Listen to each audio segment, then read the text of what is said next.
collaboration with the Cyprus Mail. This is the Cyprus News Digest with Rosie Charalambous.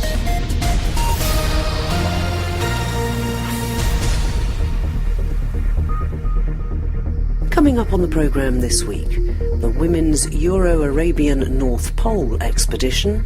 Basically, you've got 3 kilometres of water, of cold Arctic Ocean beneath you, and just a couple of metres of ice on top, which shifts. Not only does it shift, it melts. It can crash against each other and cause pressure ridges, which are basically, you've got mountains of ice that you need to clamber over. And, there's polar bears. International Children's Day. It is very important for all organizations that are engaging with children to know the signs and to train the staff. And we'll hear about the ancient Idalion archaeological site. The original site of the ancient city of Ithal, or Edial as the Assyrians called it, was across the Alias River at Iosozomenos, and that goes back to about 2200 BCE. An international team of women from across Europe and the Middle East are going to set out next April to ski the last degree to the North Pole. One of them is Cypriot Stephanie Solomonidis. Many of you may recall that she was on the Kaspersky expedition that went to the South Pole a couple of years ago. She joins us now. Stephanie, what is it about going to the frozen wastes of our planet and suffering, I'm sure, a great deal of personal, what can one call it? I mean, it's not pleasant, is it? It's certainly not your average idea of fun.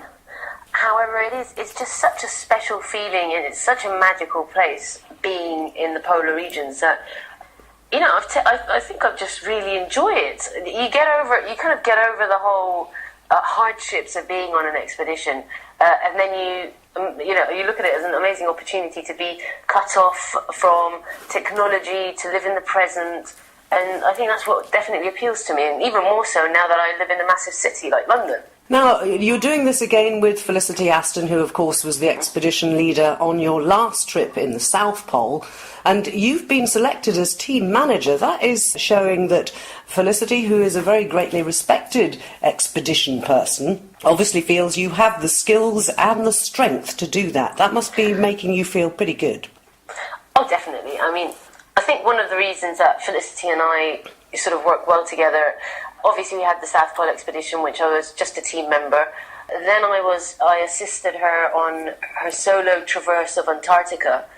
I was her home support officer, which basically entailed being her single point of contact when she was out on the ice. And that was managing, her time effectively, trying to organise media slots. I mean, if you recall, I think you spoke to her as well when she was out on the ice, and we managed to get that sorted. So that was quite a different angle, and getting involved in logistics. And now this is great. It's kind of, I do feel a little bit that it is a sort of a natural progression. And I think above all, I understand how Felicity operates. So I know what she wants to achieve. I know how she likes going about things. So I'm able to provide, that support, and to take a little bit of the weight off her shoulders. The North Pole is a very different kettle of fish from the South Pole, isn't it? I mean, yeah. I think polar bears immediately. Are you going to be armed? Presumably you've got to have some form of defence. You'll be a team of how many women for a start? So we're going to be a team of 13 ladies, so much larger than the 8 that we were at the South Pole. So logistically, even though it's a shorter expedition, it's still quite challenging. And what will you actually be doing? Okay, skiing the last degree, in terms of distance, as you say, no comparison to traversing most of Antarctica to get to the South Pole. But what is the difference between this expedition and the last one in terms of the type of ice, for example? It'll be a totally different methodology, I'm assuming. Yeah, you're completely right. The terrain is miles apart, quite literally, and figuratively. I mean, Antarctica, for one, is a continent, so it's a landmass. There are 3 kilometers of ice on top, so your issues down there are the severe temperature drop, the cold, the wind, and crevasses which happen from the movement of the ice. North Pole is quite different in the fact that basically you've got 3 kilometers of water, of cold Arctic Ocean beneath you, and just a couple of meters of ice on top, which shifts. Not only does it shift, it melts. It can crash against each other and cause pressure ridges, which are basically, you've got mountains of ice that you need to clamber over. And, there's polar bears. Yes, so what are you going to do about protecting yourself from polar bears? So you do need to have a member on the team who is able to use guns. And it is only used in the situation where you are attacked by a polar bear. But it is very scary. I mean, they're massive. They are known to attack, and it's something that we definitely have to be really aware of. Really, really protect ourselves. I mean, my personal fear is when you're at night and you're in your tent. What if one turns up in the middle of the night? I mean, what do you do? But it's. We're not the only expedition who's been up there, and we're not going to be hopefully we won't be the last. So everyone's had to deal with it, so I'm sure we'll find a way to deal with it as well. You won't be taking any dogs with you, for example, that could probably alert you if there was danger approaching? No, so once again, it's we are skiing with our own manpower and pulling our own sledges, so we won't have any other animals with us like dogs. So it will be up to us to be really careful.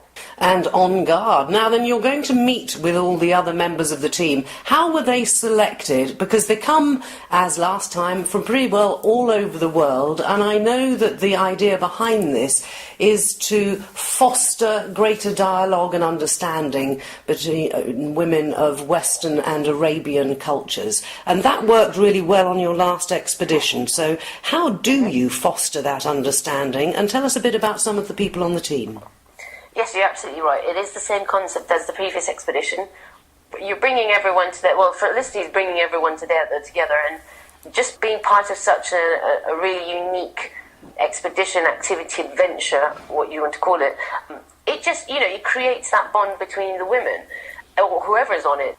And I think it's a great example, because hopefully we will get coverage, just like last time, and, everyone around the world will be able to speak to these really amazing women.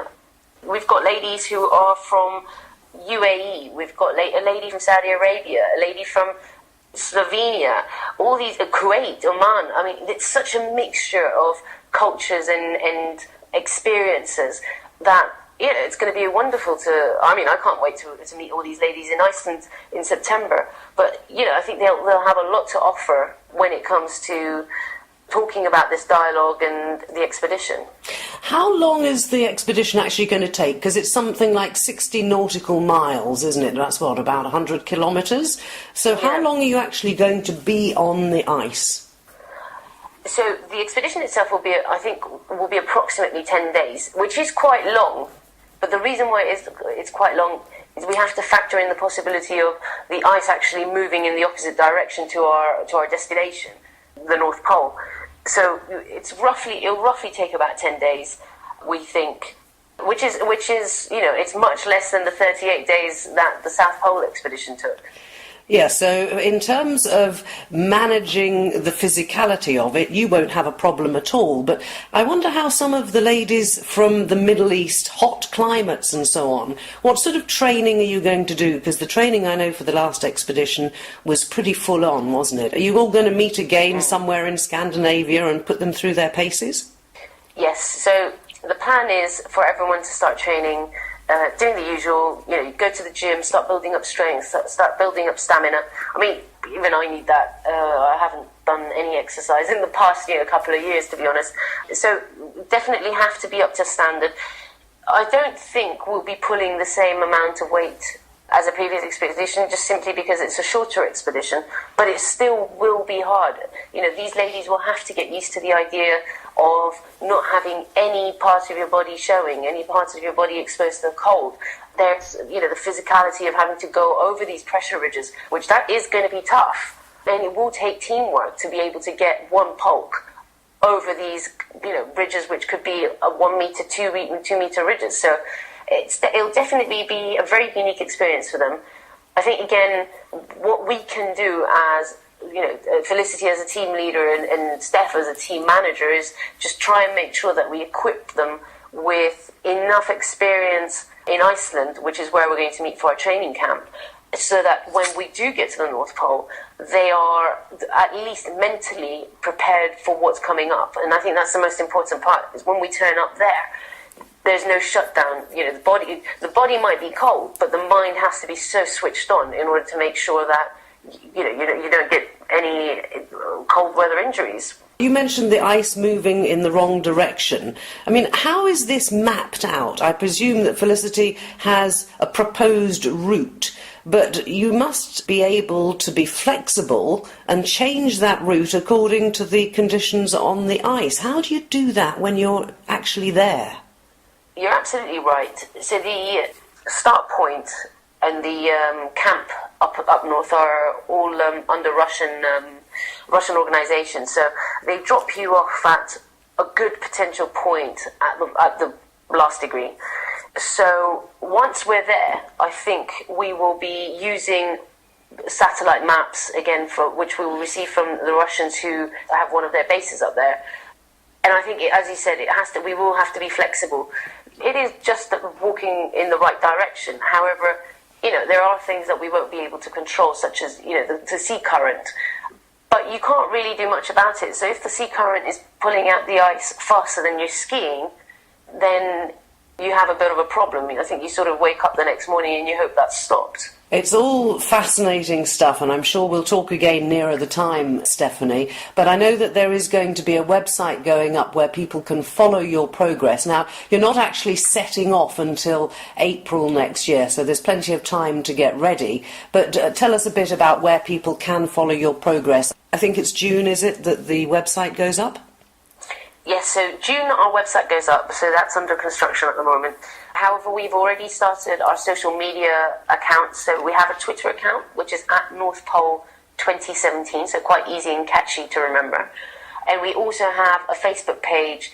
All you have to do is just search Euro-Arabian Women Expedition, and that should come up as well. Well, the whole team will be posting their updates, so preparations for Iceland, how they're doing with raising sponsorship, media coverage, everything. So hopefully it will be quite interactive. It's a large team. So we should be having quite regular updates and interesting posts.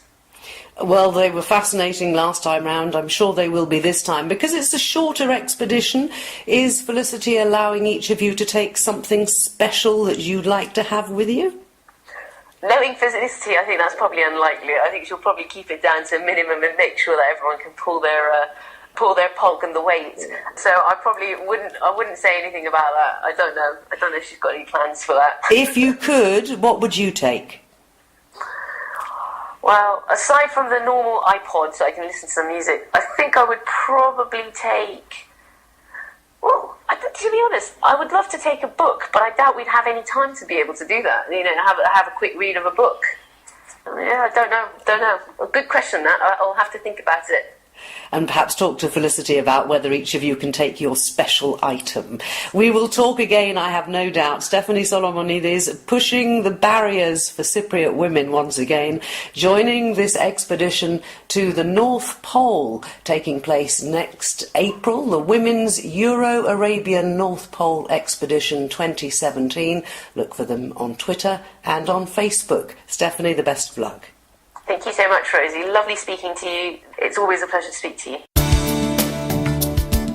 Keep up to date with events in Cyprus and around the world with the Cyprus News Digest.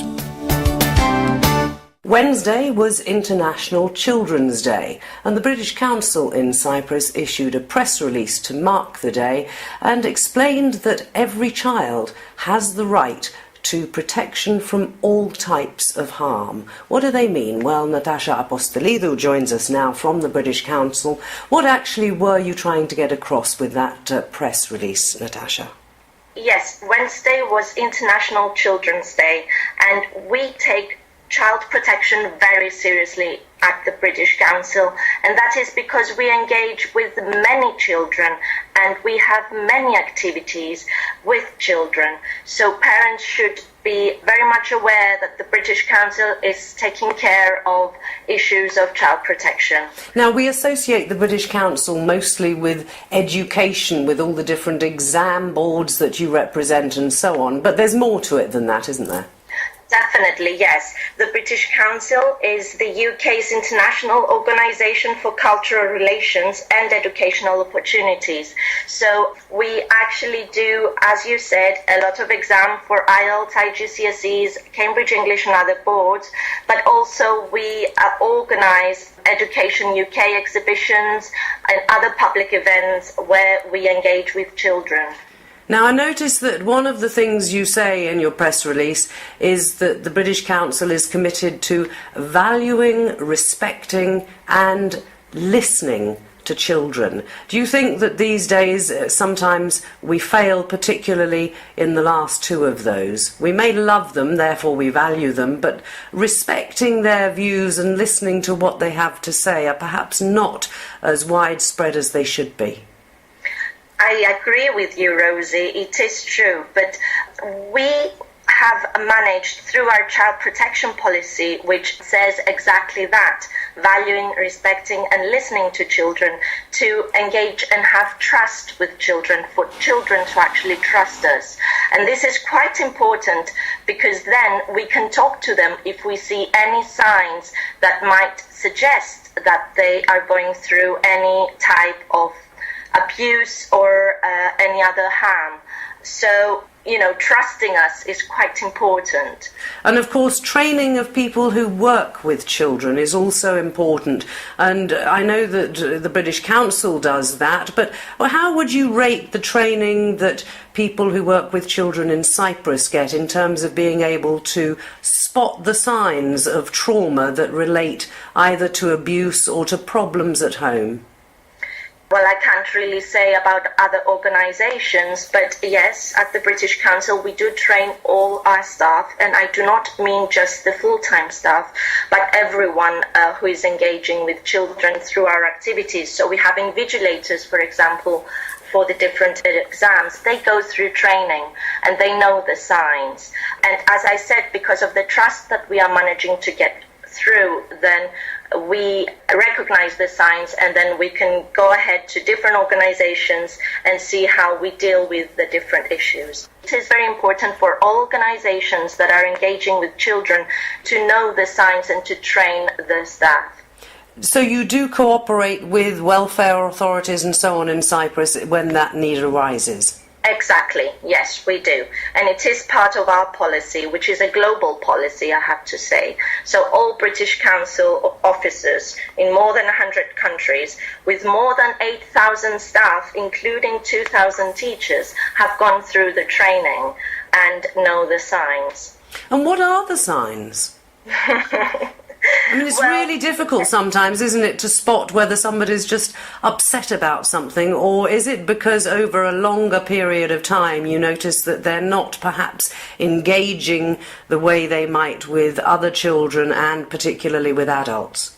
Exactly, that is quite a big sign.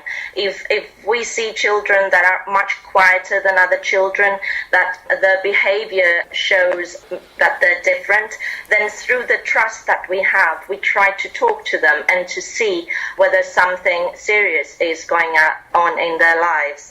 So it's not just we see a sign or we think of a sign and then we go to the authorities, but we actually try to understand what is going on through long-term exposure with the children. And that is Natasha Apostolidou from the British Council talking to us about International Children's Day, which was marked on Wednesday, the 1st of June, and they reminded us all that every child matters everywhere in the world. Get in touch with the Cyprus News Digest by emailing cyprusnewsdigest@gmail.com. Pamela Gaber is an archaeologist who's worked on the island on and off for over 40 years. I met her recently and I asked her how it was she came to Cyprus. I actually came as a student, a graduate student, in 1972. if you can believe it. And my first excavation on Cyprus was at Idalion. So, in a way, I grew up there. I dug in every conceivable nook and cranny of the 70-hectare site. My students say, "What's a hectare?" It's 2.5 acres, for those who don't do this for a living. I guess I got the permit in 1987 from the illustrious Dr. Vasos Karagiorgis, and have been digging on and off since 1992, with breaks for publication every few years. And you've discovered what? Because you mentioned the size of the site. Oh, it yes. was a hugely important city kingdom, wasn't it, in the old days? Exactly right. That's exactly right. The thing, I have just finished writing an article for the Bulletin of the American Schools of Oriental Research, where I explain that the inland cities on Cyprus, including Idalion and Lydra, which is now Nicosia, of course, were cities in the Bronze Age. We have Egyptian inscriptions from the 12th century.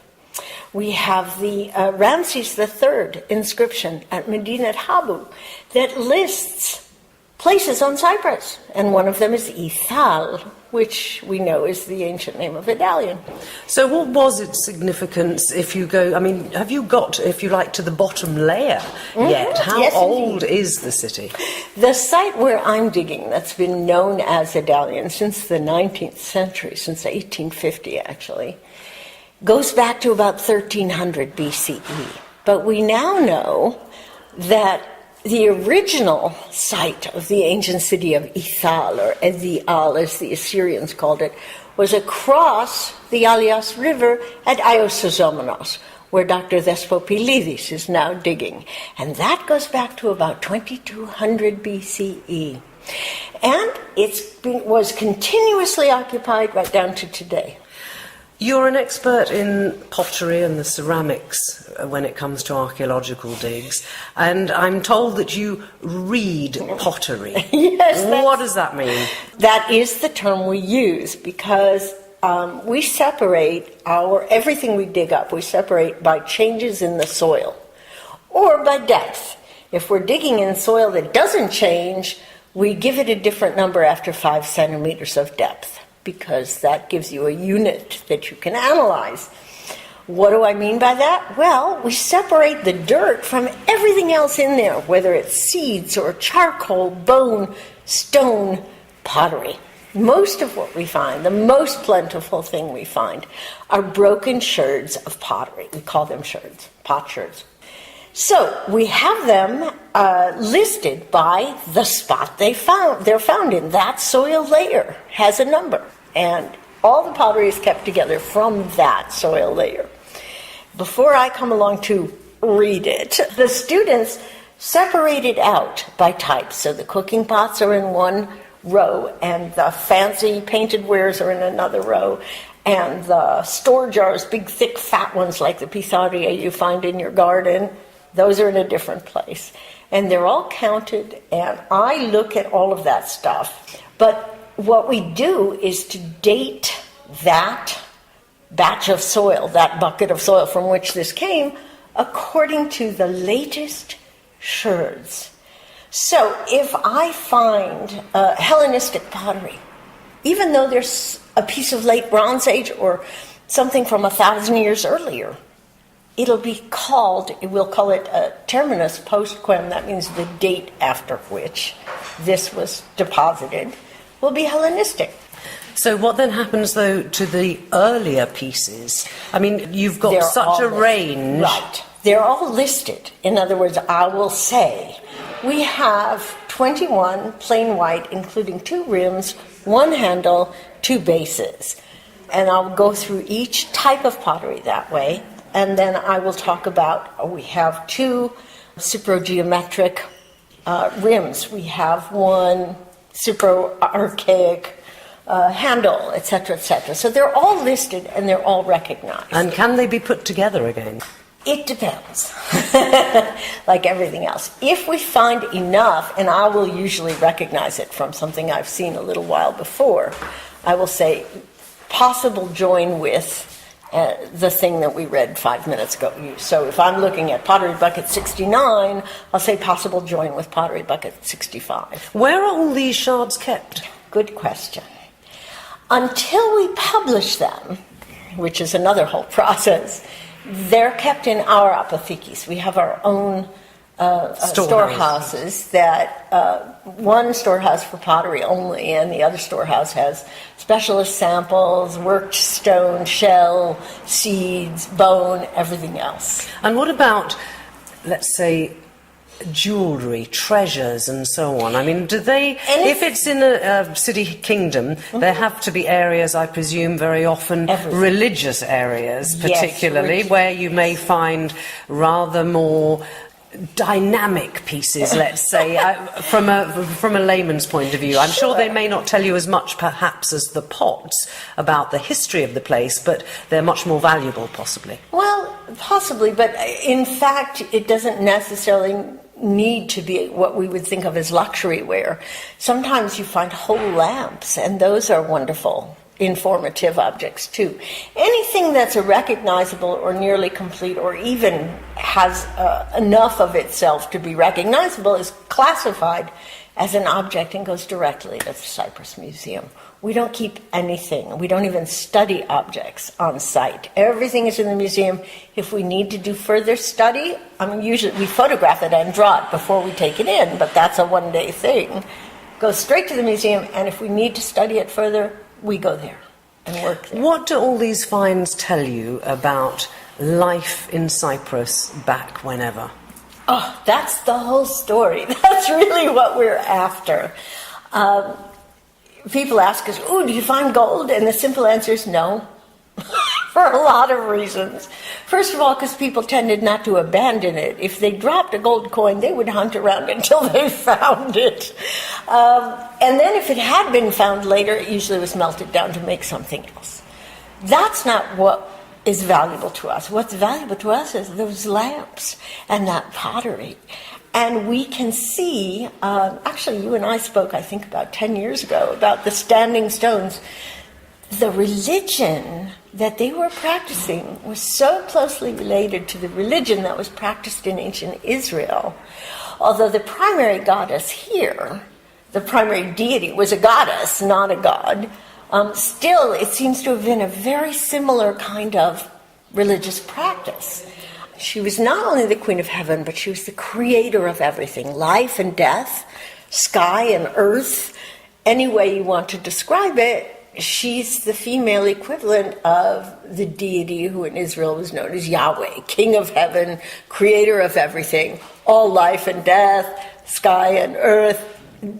The parallels are really, really interesting. And the pottery itself, I mean, if you compare it to pottery found in other sites in Cyprus, were there, I'm thinking now, if you go to one village or another village, the traditional clothing has a slight different pattern? Very good question. Yes, regional differences are very clear. For instance, Amathus, a lot has been done because the French finished excavating at Amathus enough time ago that they're publishing a lot of their material, and people have been talking about the Amathus style. Well, it's quite different from the Idalion style, and when I take my students on field trips, I show them the difference in the Paphos style. These are all ancient city kingdoms, and what we haven't actually mentioned is that these city kingdoms were huge city-states, like the Mesopotamian, think Babylon. They were huge, copper trading with the Aegean, with Mesopotamia, with Egypt, with Anatolia.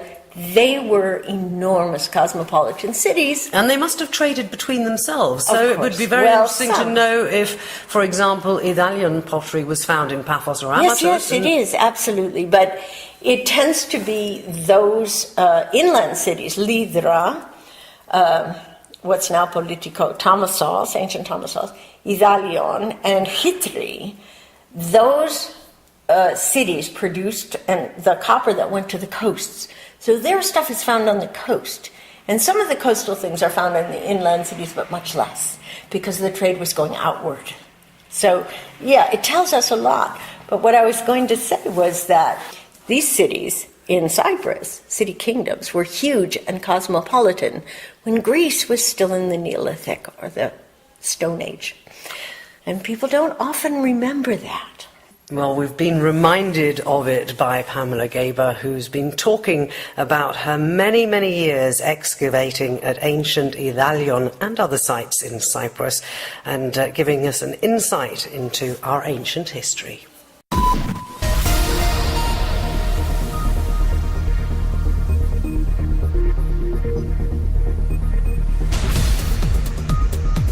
Well, that about wraps up this edition of the Cyprus News Digest. Many thanks for your company.